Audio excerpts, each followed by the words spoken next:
کہیں سے سلسلہ ٹوٹنے نہ پائے، کیونکہ تسلسل ایک رہتا ہے غسل میں، ایک اگر سلسلہ باقی رہتا ہے تو اس سے ایک طریقے سے علماء فرماتے ہیں کہ یہ گویا میت میں حیات نہیں پیدا کرتا، یعنی جتنی جلدی ہو سکے اس کو غسل اس انداز سے دیا جائے کہ یہ 3 طریقے کا پانی، یعنی بیر، کافور اور سادہ پانی، جب آپ غسل دے لیجئے تو اس کے بعد آپ کفن کا اہتمام کیجئے، اور جب آپ کفن پہنا رہے ہیں تو یہ کفن 3 ہوتا ہے جس کو بدن کا لباس کہا جاتا ہے۔ پہلا کرتا، دوسرا لنگی اور تیسری چادر۔ اور جب آپ کفن پہنائیے تو اس سے پہلے آپ اس کا بھی خیال رکھیے کہ میت کو جو 7 اعضائے سجدہ کہے گئے ہیں، جن کو اعضائے سبعہ کہا گیا ہے، یعنی دونوں ہاتھوں کی ہتھیلی، دونوں پیر کے انگوٹھے، دونوں گھٹنے اور پیشانی، ان اعضاء کو حنوط دیجیے۔ حنوط کا مطلب یہ کہ آپ کافور کو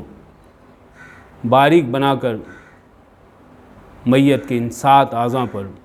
لگائیے تاکہ معلوم ہو سکے کہ آپ نے میت کو حنوط دیا ہے۔ جب آپ میت کو کفن پہنا لیجئے تب اس کے بعد آپ جنازے کو، جب آپ کفن کے بعد جنازے کو لے جائیں تو اس طریقے سے لے جائیں کہ حکم یہ ہے کہ میت کو 3 منزلیں دی جائیں، اور جب میت کو منزلیں دی جائیں تو چاروں طرف سے جو کاندھا دینے والے ہیں ان کو چاہیے کہ کم از کم ایک نظم و ضبط کے ساتھ چلیں، اور جب چلیں تو کلمہ شہادت پڑھتے ہوئے چلیں، اور جب کلمہ شہادت پڑھیں گے تو اس کا بہت بڑا اجر و ثواب ہے۔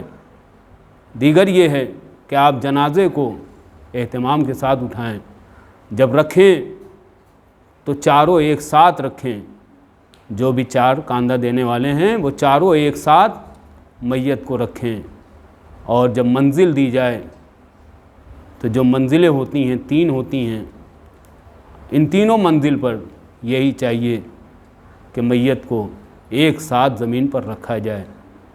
اور پھر جب تیسری منزل ہوتی ہے تو اس وقت مرد کے لیے، اگر مرنے والا مومن ہے، مرد مومن ہے، تو اس کو 35 سے داخل کیا جائے۔ شریعت کا یہ حکم ہے کہ میت مرد کی ہو تو اس کو 35 سے داخل کیا جائے، اور جب اگر مرحومہ کی ہو تو اس کو چاہیے یہ کہ اس کو دائیں جانب سے داخل کیا جائے، اور ایسی صورت میں صلوات پڑھا جایا کرے، کیونکہ یہ عمل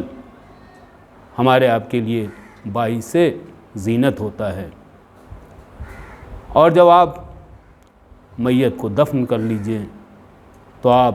کو چاہیے یہ کہ آپ میت کی قبر پر 7 بار انا انزلنا کی تلاوت کیجئے، جس کا ثواب بے پناہ ہے، اور علماء تو یہاں تک فرماتے ہیں کہ آپ اپنی انگلیوں کو قبر پہ اس طریقے سے چبھو کے، اس طریقے سے آپ اس پر یہ سورہ انا انزلنا کی تلاوت کیجئے کہ آپ کی انگلیوں کے نشان ہو جائیں، اور علماء فرماتے ہیں کہ اس کا پڑھنا بے پناہ ثواب ہے۔ اور جب آپ انا انزلنا پڑھ لیجئے اور جب گھر جائیے تو آپ کو چاہیے کہ آپ اپنے مرحوم کو نماز وحشت میں یاد کریے۔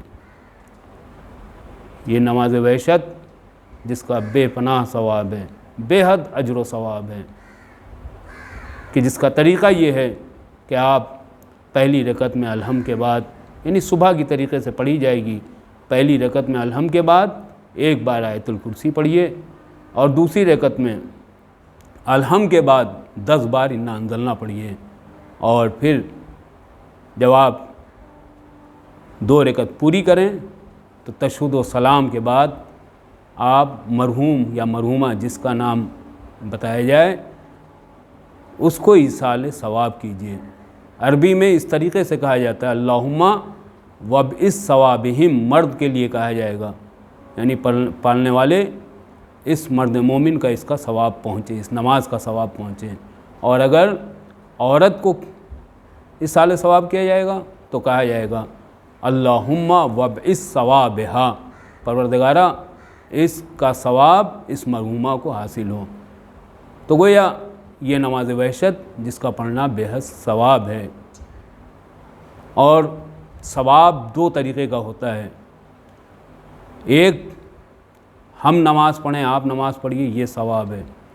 دوسرا ایصال ثواب ہوتا ہے، یعنی آپ نے مرنے والے کے لیے اس کو ثواب پہنچایا، یعنی جب نماز ہم پڑھیں تو ہم نے نماز اپنی پڑھی، یہ واجب کام کیا، لیکن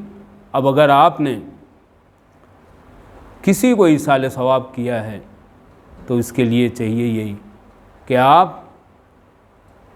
جب اس کی نماز پڑھیں تو آپ قضا کی نیت سے ادا کریں، تو یہ ایصال ثواب ہو جائے گا۔ یعنی جب آپ اپنی پڑھیں گے تو آپ اپنی نیت سے پڑھیے گا، اپنے لیے پڑھیے گا،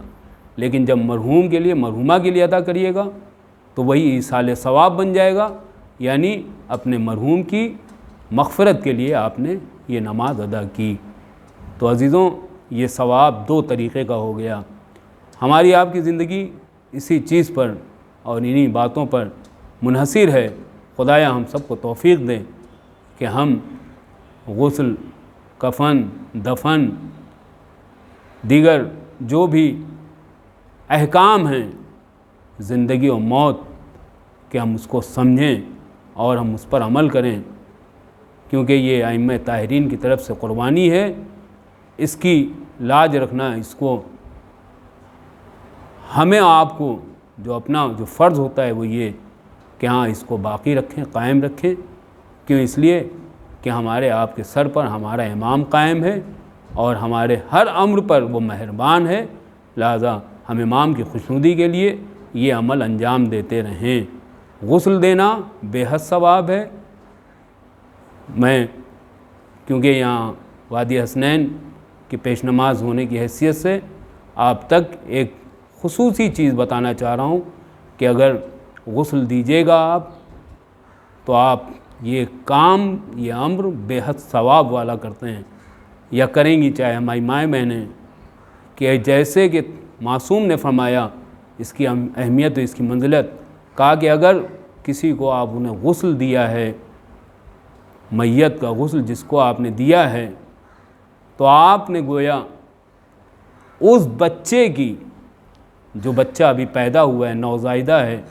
آپ نے اس بچے کی طرح اپنے نام اعمال میں حساب کر لیا، یعنی آپ بالکل معصوم ہو گئے۔ اب یہ نہیں ہے کہ ہاں آپ کی کتنی عمر ہے، آپ 60 سال کی بھی ہو جائیں، آپ 50 سال کے، آپ 30 سال کے، لیکن آپ کا شمار جو ہے اس بچے کی طرح ہوگا، اس نوزائیدہ بچہ جو ابھی پیدا ہوا ہے، گویا جیسے وہ بے گناہ ہے، جیسے وہ معصوم ہے، اسی طریقے سے آپ کی مثال ہو جائے گی کہ آپ بھی گویا معصوم ہو جائیں گے۔ اور اگر آپ نے یہ سلسلہ، یعنی جب بھی جہاں بھی حصہ لیا اور آپ غسل و کفن میں اہتمام کرتے رہے، تو یقینی بات ہے آپ کو اتنا بڑا اجر اور ثواب حاصل ہوگا جو کوئی ہم آپ سوچ بھی نہیں سکتے، اور یہ فقط آل محمد کی طرف سے ہمیں آپ کو اجر و ثواب حاصل ہے۔ اور میت کے لیے ضروری یہی ہے کہ آپ جب غسل و کفن، دفن یہ سب کا اہتمام کریں تو ان کے لیے ایصال ثواب کا ذریعہ بنیں۔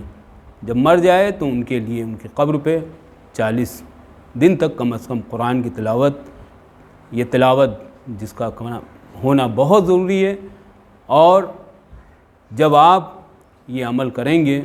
تو یقینی آپ کو اس کا اجر اور ثواب ملے گا۔ مرنے والے کو مجلس کے ایصال ثواب، یا پھر قرآن خوانی کے ایصال ثواب، یا پھر تسبیحات کے ایصال ثواب، اس سے یاد کریے، یہی جو ہے زندگی میں ان کے کام آتا ہے، ورنہ ہمارا مال، ہماری دولت، ہمارا جتنا بھی پراپرٹی ہے، ساری سلطنتیں سب کے سب یہیں رہ جاتی ہیں۔ کام آتا ہے فقط تو ہمارا یہی عمل کام آتا ہے، یہی ایصال ثواب بنتا ہے۔ خدایا ہم سب کو توفیق دے کہ ہم زیادہ سے زیادہ عمل خیر کریں، اور پروردگارہ محمد وعلیہ صدقے میں ہمارے اس عمل کو قبول فرما۔ آمین الہی آمین یا رب العالمین۔